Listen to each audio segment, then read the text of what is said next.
Staro orodje je obesil na stari hlev, v katerem je imel nekoč konje in krave. Tiste ribeže sem naprej obesil, pa tam tiste jermičke mi pravimo za volje. Pa sem pa naprej volje. Domi, ki prinese pa. Tak prost redle. Se brat je rekel, da bi naredili fasado, pa namaram. Tako ne bo kakrijer.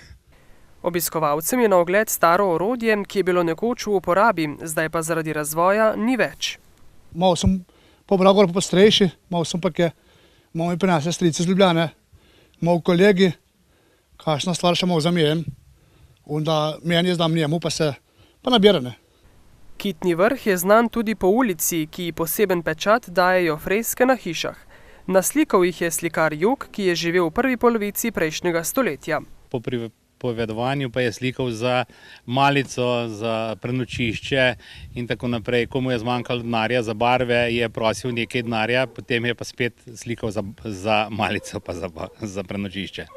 Kitni Vrh sicer leži ob Rimski cesti in je eno najstarejših naselij v tamkajšnjih krajih.